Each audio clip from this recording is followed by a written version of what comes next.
Welcome to the Critical Christian Podcast. We're hosts Dan and Justin, and we ask critical questions about the Bible and provide questionable answers. Whether you like it or not. Absolutely. Dan. Yes, sir. Can you recap the audience as to where we left off in our story? I sure can.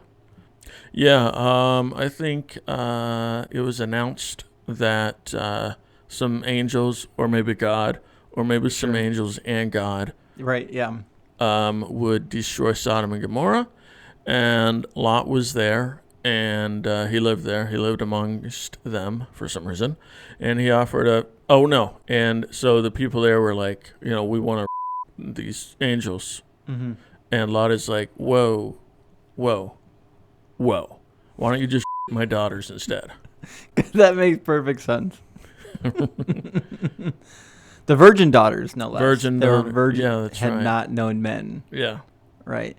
So we're picking up today where God has decided, it is confirmed, that the city is going to be destroyed. There is no saving Sodom and Gomorrah. Mm-hmm. So, all right, Dan, can you Which is interesting because a lot of times people are like, oh, nobody's irredeemable. But God himself is like, some people are. Right. All right. Dan, can you read the section of text for us? Because you're such a good reader. Oh, you're sweet. We're going to be in 19. We're going to read 12 all the way through 29. I'm going to read all that right now. We can split it if you want. No, that's fine. But yes. Then the men said to Lot, have you anyone else here? Son-in-law, your sons, your daughters, and whomever you have in the city, take them out of this place. For we will destroy this place, because the outcry against them has grown great before the face of the Lord, and the Lord has sent us to destroy it. So Lot went out and spoke to his sons-in-law, who had married his daughters, and said, get up, get out of this place. Wait, his daughters? I thought... Okay. Did he have other daughters? You got to focus. We're going to get to all these questions. Sorry. Now you read the text. He said, get up, go out of this place, for the Lord will destroy this city. But to his sons-in-law, he seemed to be joking. When the morning dawned, the angels urged Lot to hurry, saying, arise, take your wife and your 2 daughters who are here, lest you be consumed in the punishment of the city. And while he lingered, the men took hold of his hand, his wife's hand, and the hands of his 2 daughters, the Lord being merciful to him, and they brought him out and set him outside the city. So it came to pass, when they had brought them outside, that he said, escape for your life. Do not look behind you, nor stay anywhere in the plain. Escape to the mountains, lest you be destroyed. Then Lot said to them, please, no, my lords. Indeed, now your servant has found favor in your sight, and you have increased your mercy, which you have shown me by saving my life. But I cannot escape to the mountains, lest some evil overtake me and I die. See now, this city is near enough to flee to, and it is a little one. Please let me escape there, and my soul shall live. And he said to him, see, I have favored you concerning this thing also, and that I will not overthrow this city for which you have spoken. Hurry, escape there, for I cannot do anything until you arrive there. Therefore the name of the city was called Zoar. The sun had risen upon the earth when Lot entered Zoar. Then the Lord rained brimstone and fire on Sodom and Gomorrah from the Lord out of the heavens. So he overthrew those cities, all the plain, all the inhabitants of the cities, and what grew on the ground. But his wife looked back behind him, and she became a pillar of salt. And Abraham went early in the morning to the place where he had stood before the Lord. Then he looked toward Sodom and Gomorrah, and toward all the land of the plain, and he saw, and behold, the smoke of the land, which went up like the smoke of a furnace. And it came to pass, when God destroyed the cities of the plain, that God remembered Abraham, and sent Lot out of the midst of the overthrow, when he overthrew the cities in which Lot had dwelt. All right, Dan, our first questions are going to come from 19:12 through 15. What I find interesting is that Abraham could have potentially found 10 people worth saving, Lot, the 2 daughters, their husbands, maybe a few slaves, etc. I assume the angels were told to try to spare Lot before destroying the city. Right. Yeah, it would seem that way. I mean, let's think here. Lot, wife, 2 daughters. So we got 4. 2 husbands. That's 6 right there, right? Well, I think the 2 husbands are characterized as not being worth saving, as they did not take Lot's warning seriously. Yeah, but they tried to be saved. Lot's I mean, sons-in-law? if they had heeded his warning, God would not have killed them. I'm just saying, it's not like everybody is apparently evil in that city, you know? Well, we have no indication that they were not evil. Yeah, and I get that. But if they were saved despite being evil, right, then maybe the others should have been saved too. I mean, your point is a good one. It seems as though God has saved some imperfect people. How much more imperfect were the people that got destroyed? Like, where is the spectrum? Where do we draw the line at, well, these people should be saved, but these other ones should not be saved? Yeah. And I think the line is drawn at angel. Well, yes. But we don't know line? if the sons-in-law were going to the angels, do we? Well, that's what we don't know. You know, in the story that we read last week, it said all the men of the city, young and old. If we take that at face value, I assume that must have been Lot as well. He was in the city. Lot was in the house. It's assumed that he's not part of the people outside of the house. All right, fine. But in this particular case, it would seem that the sons-in-laws could have very well been part of that group. Were they already married then? That's why we're going to get into my next question, which I'm surprised you didn't write down, because I got it now. You very much usually notice these types of things. I got it now. Okay. You did get it. All right. How in the world are the daughters married but also virgins? Guess we'll never know how something like that could happen. Never. Anyways, there are some solutions for this. And I think the more classic solution, which is what the Jewish sages recommended, was that Lot had 4 daughters. And this does work out. So we assume that 2 that were virgins still live with Lot, and 2 were married and living with their husbands. This makes sense of Lot offering his 2 virgins to the mob, even though theoretically he had at least 2 daughters that were married or soon to be married. The difficulty with this view, though, is that the only clue in which we were given that there might be more than 2 daughters is when they escaped. And the word is used, hanimsaot. That's a tough. There's way too many syllables in that word. But it translates into either remaining or remaining here, or a more literal translation is to be found. So we'll go back and read the passage. I mean, you're saying 2 of them remained with their awful husbands and got killed, right? Well, that's the idea. Yeah. Okay. Right. So in 15 it says, when the morning dawned, the angels urged Lot to hurry, saying, arise, take your wife and your 2 daughters who are here, lest you be consumed. Who are here in the punishment what you're saying, right? of the sitting. Yeah. Because the other 2 aren't here.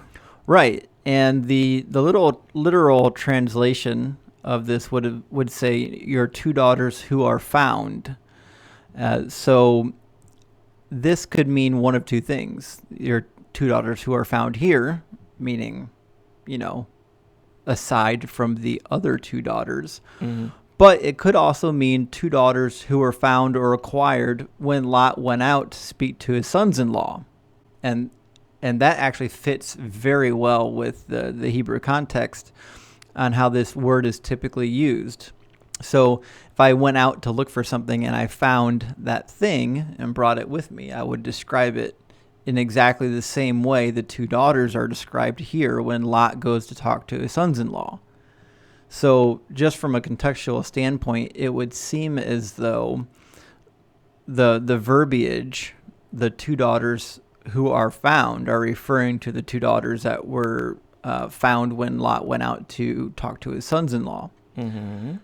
However, there's other things. For example, it's possible that Lot's daughters were not yet married; they were only betrothed. And in that case, we can actually make that fit, because the word that is referring to the daughters, when it says the daughters who are married, let's see where it says that. So Lot went out and spoke to his sons-in-law who had married his daughters. The word married isn't technically in there. It's actually the Hebrew word for take or taken. So his daughters who were taken. And that could also mean daughters that were pledged to be married. It doesn't have to state that they were married. And they were about to get married, which is why they're so devastated about still being virgins. Right. Bam. Maybe there were two. Well, yeah. So if there were two, and we say they were betrothed but not married yet, Mm-hmm. which you could say, because the text doesn't say they were married. It says they were taken, which could also mean pledged. It doesn't have to mean they're completely married yet. Mm-hmm. The difficult part with this view, though, is that the men are typically referred to as sons-in-laws in English, or the descriptor in Hebrew, Chatana, basically just means through marriage. So it would say sons through marriage. And that would lead you to believe that, well, they're sons through marriage. But as we know, in Hebrew marriage, there are multiple stages. There's the betrothal stage, and then there's the officially wed stage. Why would they still be called sons-in-law? That's the question, is at which point do they become sons-in-law, and Mm-hmm. at which point do they just become men who have pledged? Well, I don't know the answer. you don't know the answer. Well, if I knew the answer, a lot of people wouldn't know the answer, because it would be in every commentary. But being that it's still an open question, we have... All right, we'll have to ask our audience. I say, yeah, we have no other choice other than to leave the answer open. But we do have two possible answers. Yeah, I know. There's either 4 or 2. Yeah, those are the two ways to square up this text in, well, how could they be virgins but also be married? Yeah. That makes sense. Mm. I personally am not... pun intended. Yeah, I'm not see married that. to either theory. Oh. I think either one of them has strengths and weaknesses. You know what? I thought there were 2, Mm-hmm. and then I thought there were 4. Mm-hmm. And I guess now I'm just thinking about later on when, I hope, spoiler alert here, but they're like, oh, we're going to be virgins forever. Let's Mm-hmm. get our father drunk and rape. But maybe that's what happened. They were about to get married. You know what Right. I mean? And now they're like, oh, well, now what are we going to do? Everybody's dead. So that actually kind of makes it seem like there might have just been 2. Yeah, that does make some sense out of the fact that they were so eager Yeah. to, quote unquote, preserve their family line. Yeah, because otherwise, why would they have been, right? Right. Why else would they have been so eager? Yeah, they were probably thinking about it. It's probably going to happen like next week or something, I don't know when, but I don't know either. we But see that in Judges too. There was the one of the judge's daughters, who we'll say she was murdered by her father under oath. One of the things that she wanted to do before she died, like her last wish, was to go up to the mountains and bewail her virginity with her female friends, because dying a virgin was such a terrible thing. I don't know what be a whale means, but from context, I think I do. Right. Yeah. So with that sort of quandary sort of behind us, let's move on and take a look at 1916. All right. And while he lingered, the men took hold of his hand, his wife's hand, and the hands of his 2 daughters, the Lord being merciful to him, and they brought him out and set him outside the city. Dan, what are your thoughts? I guess if I had to use one word to describe an all-powerful God that sent fire and brimstone to destroy a town and all its inhabitants, I'd probably use the word merciful. Yeah. Also, the flood happened. It seemed that the angels were given like specific orders to save Lot, his wife, and the $2, but that everyone else not directly related to Lot was more or less just a, we'll warn them, but our hands are tied. Right. And as we kind of, brought up before, and you're mentioning here, the reader of the story is forced to assume that all other inhabitants were completely evil. Or else it would be most unjust to not issue a warning to the city, much like the story of Jonah when he goes to warn the city of Nineveh, right? Especially because we see the actions of the daughters are less than righteous after they're spared. Right. So if the daughters who get their father drunk are worth sparing, how bad could the rest of the inhabitants have been? Yeah. I mean, it's got to be just because they're Lot's daughters, which it doesn't seem fair, but, right. Of course, if a city is going to be completely annihilated, you have to lay down the backdrop of it being completely wicked and irredeemable, or else there's no way to justify it. Right. Yeah. Right. Yeah. Let's read 19. Still, at the very least, it would have been nice if, God or an angel would have been like, hey, guys, here's what's happening. You can get out. And, the people that get out would be like, sure, they're terrible people, but at least they, have some faith in them. You know what I'm saying? Mm-hmm. Give everybody a chance, because then reading it, we can be like, okay, none of them believed. Did that make sense? I see what you're saying. Yeah, I mean, if God had made some sort of proclamation to the city, in order to give them one last chance, how many of them would have taken it seriously? Right. I mean, of course, it's kind of like Noah and the flood, right? Where he tried to tell people, and they're like, we don't believe you. So, right? Yeah, I mean, I know it feels like we just read the Noah story, but the details have already become murky. As to whether or not people heeded any of Noah's warnings, I really don't even recall. They didn't, which is why they're dead. Right. Well, I don't recall if Noah even gave people warnings. I thought he did, and at least they laughed at him instead of taking him seriously. Is that really what happened? I feel like Noah warning people is part of tradition, but I don't ever remember reading the passage. How long would it take to build that ark? A long time. So that's a warning in and of itself, right? Yeah. Yeah. But I do think something was said. Maybe. I think we're in Genesis 7, right? Sure. Oh, in Genesis 7, the ark is already built. But not that one. So let's go with Genesis 6. All right. Yep. All right. All right, well... I see nothing in here about Noah issuing a warning, which right. I always remembered that people think that's what happened. Yeah. Based on common traditional knowledge. But sometimes common knowledge is just wrong.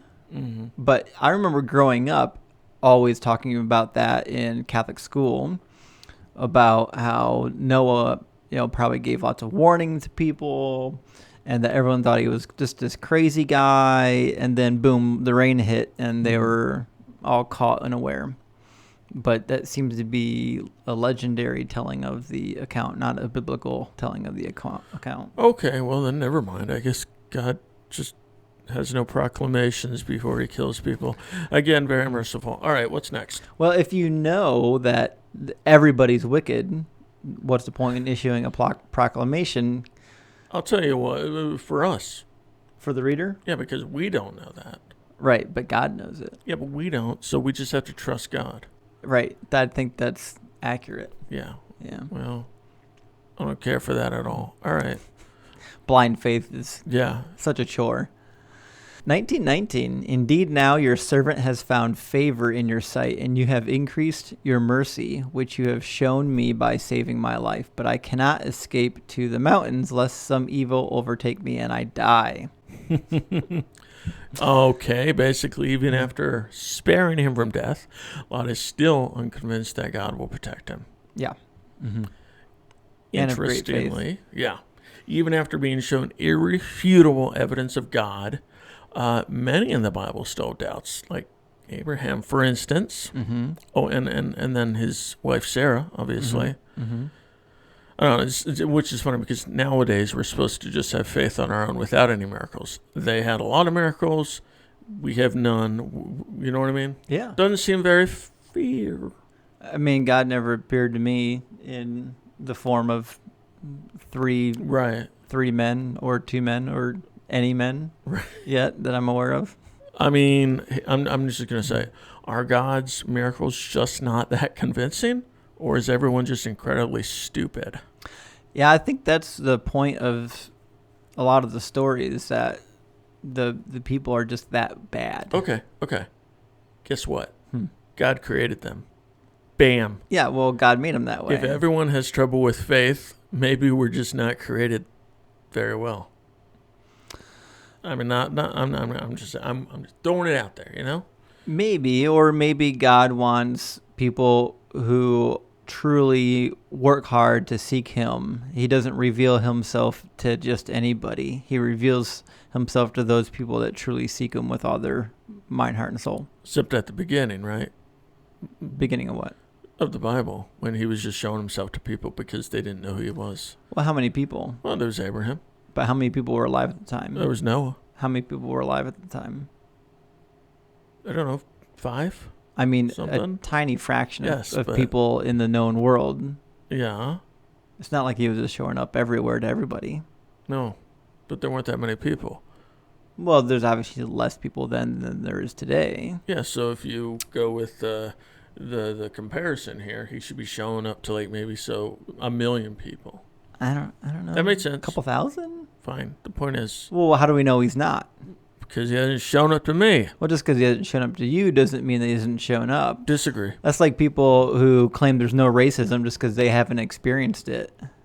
Like, well, I'm sorry you haven't experienced it. That doesn't mean that other people haven't. Yeah, I mean, I get you on that one. Still disagree. All right. All right, 1919. Right. My question about Lot wanting to escape to the mountains lest some evil overtake him and he die is what evil is awaiting him in the mountains that's going to overtake him. The phrase "some evil" is accurately translated. That's not some sort of a strange English translation. That's accurate in there, but it could be an idiomatic expression for just like a terrible event, like something bad. It doesn't necessarily mean something wicked like of the devil. The Greek Septuagint translated this passage to say calamity instead of some evil. So it could also be that Lot was afraid of being alone in the mountains, secluded with his 2 virgin daughters, that some evil, quote unquote, would overtake him. Maybe an evil desire would overtake him. Ironically, this is exactly what happens when he does retreat to the mountains. Was this a foreshadowing? Did he know his own lustful thoughts would overtake him in the mountains? Yeah, except he didn't do it in the mountains. Well, that's what we're going to get told to that now in the story. But according to ancient Jewish sources, he was actually responsible for his own being, meaning he knew what would potentially happen if he went to the mountains, that his daughters may panic due to this situation and possibly try to seduce him. I find that really hard to believe. Well, I'm not saying it's true. I'm saying I know, but that was the traditional Jewish interpretation of this passage, is that the blame is actually on Lot, not on the daughters. For once they blame the male, huh? Yeah, on this particular occasion, because so often lust, or we'll say, so often lustful desires are placed on the women. Right, yeah. As being like the temptress. In this particular case, Jewish tradition has commonly taught that there were 4 daughters and that the two that Lot didn't actually rape him necessarily, but that Lot sort of induced this scenario in which he would be taken advantage of while drunk. Which brings up another question: where did they get the wine to become drunk with in the first place? Certainly Lot would have acquired it. Well, sure. Right? Probably just brought it with him, right? Right. You know, Possibly. take everything that isn't nailed down. How much? And also the wine. Right. How much can you bring with you? Right. Also, remember, though, we keep getting ahead of ourselves. Yeah, I know. He's not drunk yet. He doesn't get drunk until he leaves the city of Zoar and retreats to the mountains. So he leaves, he goes to Zoar, then he goes to the mountains. So he would have had alcohol from the city of Zoar. But let's not get ahead of ourselves. He's still retreating and still trying to make a case that he has to go to the city so that he doesn't go to the mountains, because what is in the mountains is something evil that might overtake him. Mm-hmm. So then the next series of events, this is in 1920 through 22. See now, the city is near enough to flee to, and it is a little one. Please let me escape there. Is it not a little one? And my soul shall live. And he said to him, See, I have favored you concerning this thing also, in that I will not overthrow this city for which you have spoken. Hurry and escape there, for I cannot do anything until you arrive there. For some reason, even though he needed to be in this little town, he, for some reason, finds it necessary to leave Zoar. Oh, yeah, it's true. And then whatever was there in this small town was bad enough that he thought he had to escape to the mountains, even though something evil could overtake him there. Well, then maybe God should have destroyed the city, huh? Right. So, as it turns out, the little city of Zoar may not have been so innocent in the first place, or Lot is just out of his mind. Right? Like, yeah. Is the dude just in a panic-induced fear and cannot think rationally? I mean, I would imagine the destruction of Sodom would put you in some sort of, nightmare-inducing panic. I mean, what if you don't get saved next time? What if there are more towns that are about to be destroyed? Right, yeah.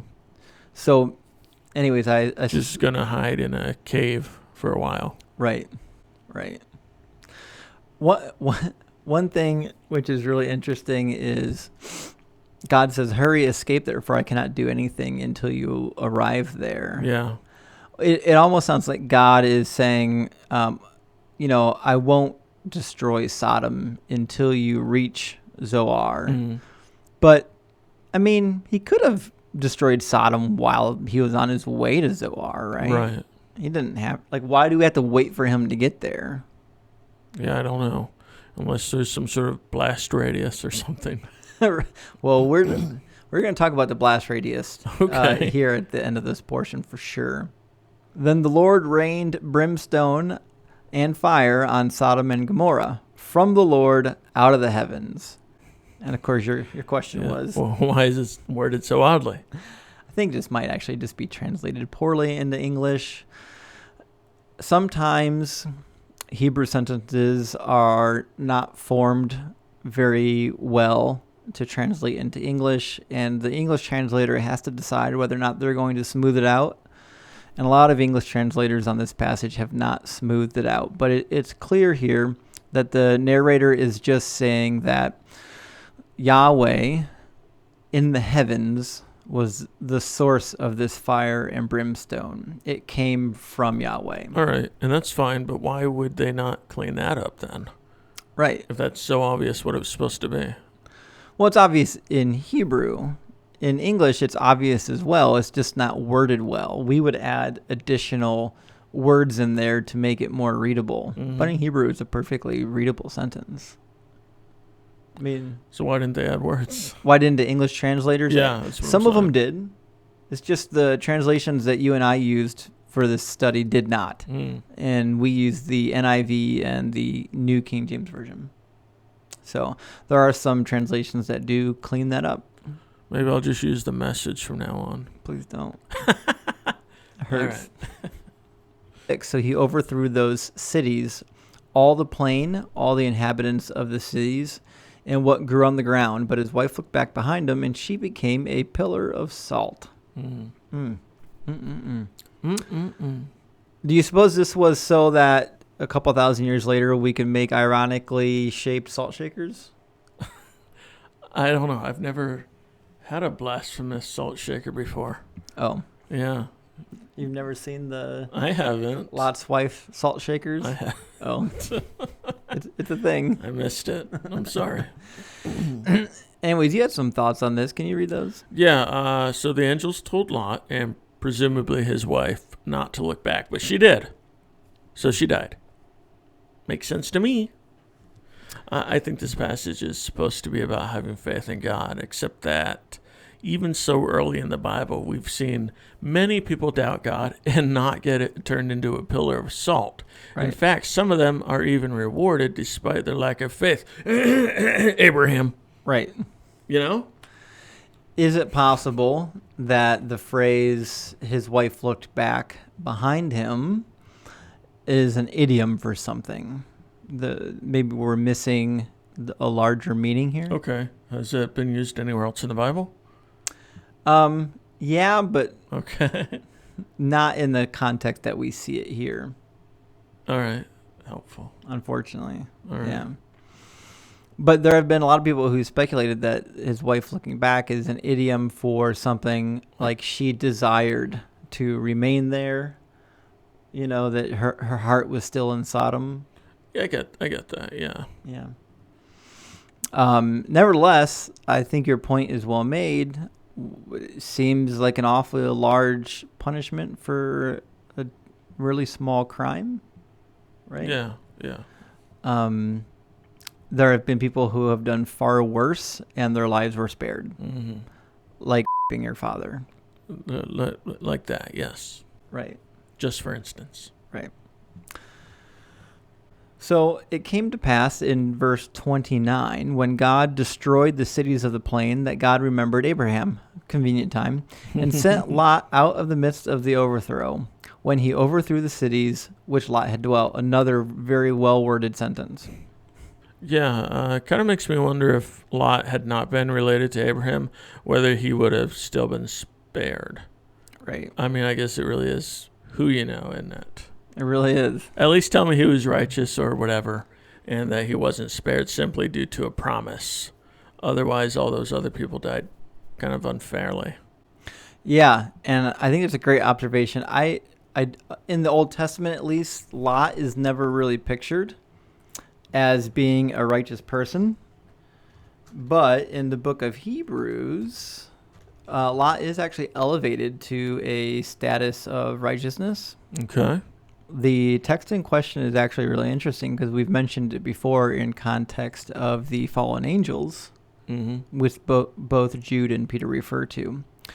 Here in 2 Peter 2, 4 through 9, we have some mention of righteous and unrighteous people, and it says, "For if God did not spare the angels when they sinned, but sent them to hell, putting them in chains of darkness and to be held for judgment, if he did not spare the ancient world when he brought the flood on its ungodly people, but protected Noah, a preacher of righteousness, and 7 others, if he condemned the cities of Sodom and Gomorrah by burning them to ashes, and made them an example of what is going to happen to the ungodly, and if he rescued Lot, a righteous man, who was distressed by the depraved conduct of the lawless, for that righteous man living among them day after day, he was tormented in his righteous soul by the lawless deeds, and he saw and heard. If so, then the Lord knows how to rescue the godly from trials and to hold the unrighteous for punishment on the day of judgment." So here, it would seem, at least to Peter, that Lot was considered righteous. When was Peter written, comparatively? It really depends on who you ask. I'm asking you, silly. I would say very late in the 1st century. So comparatively, Compared to what? Compared to this one here, Genesis.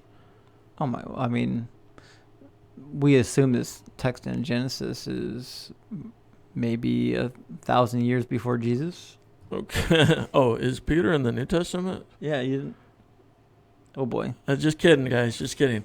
All right. So, Peter never met Lot, so he clearly had no idea, except he must have read it somewhere. Well, right? in tradition. So therefore, are there other books that mention Lot, like the Apocrypha or anything else? Yeah, there are extra biblical texts that refer to Abraham and Lot quite a bit. Okay, so I mean, and you were saying how some of them they were using, right? Yeah, I mean, for sure, the author of 2 Peter was familiar with the apocalyptical text and the apocryphal text, and certainly in those texts, Lot is typically described as a righteous man, especially since he's related to Abraham. But is that in the Old Testament? Do we see in the Old Testament that Lot is righteous? Not really. I look forward to getting to the Apocrypha with you then. Right. I mean, 10 years. A couple of years, I'm sure we'll be yes. there. Once we finish the Old Testament. That's right. Dan, your last question on this section, and this is what we're going to close with, is do we have any historical or archaeological evidence that any of these towns once existed? And the answer is yes. Okay. And some of it fairly recent. In fact, for a long, long time, people didn't think Sodom and Gomorrah existed at all, that they were just fictitious cities used as some sort of literary device. Right. That makes sense. However, there is a site referred to as Tal el Hammam that is right in the area where the Bible would locate the city of Sodom. So north of the Dead Sea in the Plains region. And wouldn't you know it, it does fit the time frame. Okay. Well, it fits the time frame mostly, like the general time frame we would assume these events could have taken place, which is in the Bronze Age. So the site was destroyed multiple times, but the destruction layer that we're interested in from dates to about 16 to 1700 BCE, which means it was destroyed roughly 200 to 300 years after Abraham and Lot lived. Okay, so the timeline doesn't match up perfectly. Okay.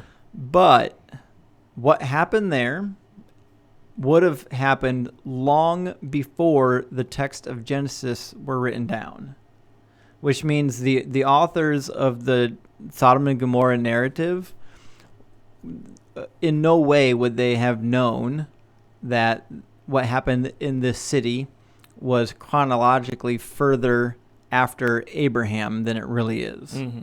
They would have assumed they were roughly the same time period. Uh-huh.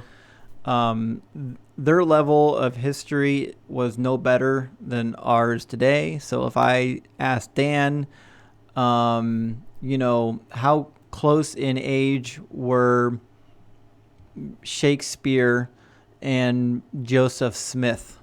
You're like, well, one came after the other, but I don't know how many years, because we're not all historians. Yeah, I get that. We just know that Shakespeare was a while ago. And so was Joseph Smith, right? So they knew that Abraham was a long time ago, and they knew that the destruction of Sodom and Gomorrah were a long time ago, and the stories got melded as an explanation for certain things, like how Moab and Ammon came to be. Mm-hmm. Now, this is not the point of this exercise, is the dating. What I'm interested in is going over some of the really, really interesting archaeological findings from this time period, from this destruction layer. This destruction layer includes diamond-like carbon deposits that you would see, say, during a meteor strike, melted metal spheres. It also, in the destruction layers, are clay pots and bricks that have melted, and they look more like pumice stones as opposed to clay pots and bricks.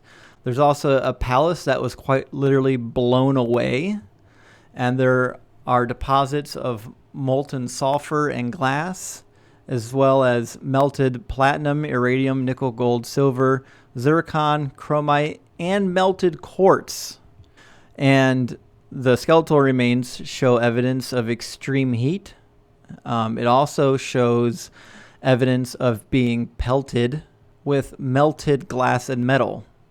Amazing. The destruction of Tel El Hammam is not a could, it's a absolutely it happened. Okay. The only question is whether or not this is the source of the biblical Sodom narrative. In the first illustration here, this is a palace that was destroyed where the tops of the palace was quite literally sheared off. And so that's demonstrated here and here. In this section, we see some of the clay floor that looks like it's been melted and destroyed by what would have been a very, very high amount of heat. And then here is one example of melted iron, I believe. I could be wrong. I forget my elements. But nevertheless, we have molten metal. Oh, Fe? That's iron. I thought it was. But, I mean, that's beside the point. The point is we've got many examples of minerals and whatnot that have been liquefied and then formed into spheres, which is what happens when you liquefy metals. And then skeletal remains are quite interesting. They show signs of being overheated as well as signs of being pelted with flying debris. And so here's a close-up of one of the bone fragments, where inside of the bone fragments we see small spheres. That's crazy. Right? Inside of them. Yeah, of glass. Items that have been superheated to the point where they become glass, like we'll say sand. Yeah. When you superheat, sand becomes glass, and then it becomes a projectile. Mm-hmm. And then imagine that is blasted into a human being. Mm-hmm. The fact that it made it all the way into the bone means that there was something that happened here that was just absolutely cataclysmic. Yeah. I mean, this was not something small. Even a volcano eruption would be too minor to cause this amount of devastation. Are you sure? What about that, that big one, Pompeii? Right. Well, we have the evidence from that volcano blast, and it was nothing like what we see from this apparent meteor strike. Is that right? Yeah. Oh. Yeah. What you have there are layers of lava and ash. Mm-hmm. What we have here are layers of things that were superheated and then blown about and then deposited. And even miles away from the city where the events happened, we see deposits from the explosion. So the event would have been so large that the entire region would have known about it. This was not a small event. Anyone who lived, 100 miles or so away from this region would have known pretty quickly that something cataclysmic happened. Is it possible that this was not a miraculous thing, but they were just trying to figure out like an explanation for why it happened? Yeah, and so that's obviously what naturalists and people outside of the world of faith would say. Like, well, obviously there was a terrible event where a meteor or asteroid of some nature came and destroyed this entire region. And we know from archaeological evidence that it wasn't repopulated for at least hundreds of years after the events. And so the explanation, of course, is found in the religious text, obviously because God had to wipe out the evil people. Mm-hmm. Right? Yeah. Well, how do we take this event in the past that everyone's aware of, and how do we meld that into our meta-narrative of Genesis? And we meld that in by, kind of stuffing it into the Abraham narrative. Yeah, so that, I don't know what to think. I mean, is it possible that in the future we'll have better archaeological tools and we'll be able to see that actually it was happening the same time as Abraham? Or is this one of those moments where we really just have to reconcile the, few hundred years difference? Yeah, it's hard to say. I mean, the dating of the site was done through, carbon dating, which is pretty accurate for the time periods we're referring to. So it seems very likely that it happened in the 1600s as the dating has given us. But it's also true that, the lives of the people that we read in Genesis weren't accurate. Like, we kind of date the life of Abraham based on biblical evidence, right? That biblical evidence could be, inaccurate. Maybe he did live closer in time to the events of, Tel El Hammam. And I know that where there was talk of Abraham being just like maybe an amalgam of all sorts of different, people. Right. Right. Yeah, I mean, it's possible that Abraham himself is a literary device, and I actually believe that he is. It's my personal opinion that Abraham is a literary device used to describe the tribes that we find in the Palestinian region. And it is used by a united monarchy who is trying to unite all these tribes into one kingdom. And how do you do that? By saying, once we were all related.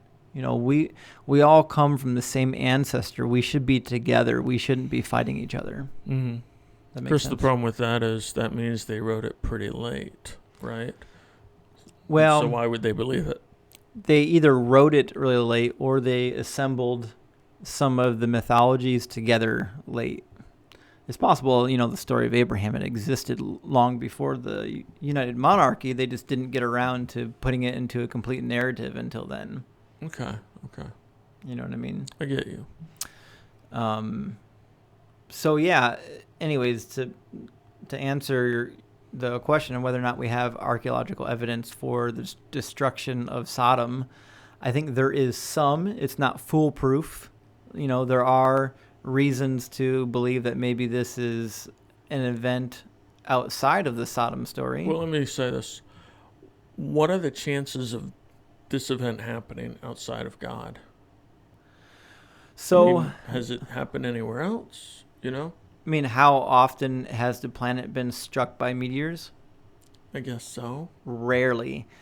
It was struck at least once that we know of that killed the dinosaurs. And there are some pretty large meteor strikes in other countries. But this feels like targeted, you know what I mean? What? The other one, the dinosaurs, if you believe in them, then, they were all over the place, right? The dinosaurs were, yeah. So if we look at meteor strikes, let's see.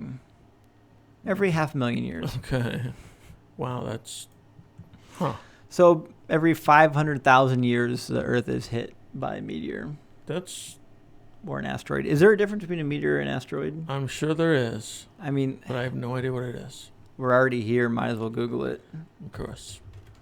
Asteroid is a small rocky object that orbits the sun. A meteor is what happens when a small piece of an asteroid or a comet, called a meteoroid, burns up entering the Earth atmosphere. Okay, so a meteor burns up entering the atmosphere. An asteroid is an object that actually does come and destroy things. The article I was reading was suggesting that it was an asteroid. I'm sorry, a meteor and not an asteroid, meaning most of it burned up entering the atmosphere. Well, it seems like a meteor comes from an asteroid, right? So it's very semantical. Right. There's not a huge difference for what we're discussing today. So, most likely the story of Sodom and Gomorrah came from in a real life event. Whether or not all the details in the Bible are accurate is a different story, but the event seemed to have been real. So either it really happened, I mean, it really did happen, but either it was because the city was full of sinful people, or it just happened for whatever reason, and the biblical people decided to co-opt it for their ends. Yeah, when you have something like a really, really cataclysmic flood, or multiple cities that are completely wiped off the map by a meteor, that becomes part of the regional mythos that you can't leave out.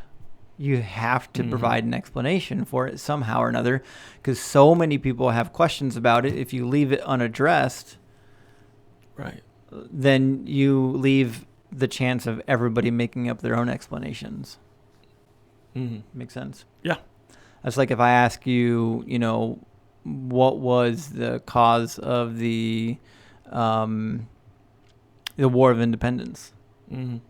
If you ask 100 different people, you're going to get 100 different answers. Right. But there is like one or two quote unquote official answers, which is what we read in our textbooks at school.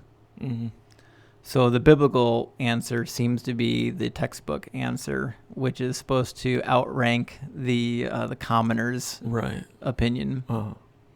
Yeah. All right. Thanks for listening. Make sure to like and subscribe.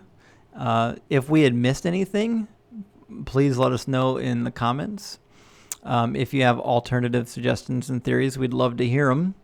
And if you have questions for upcoming passages that we haven't done yet, please put them in the comments. We do read the comments. And so if there's something for an upcoming chapter that is left in the comments, we'll make sure to work it in.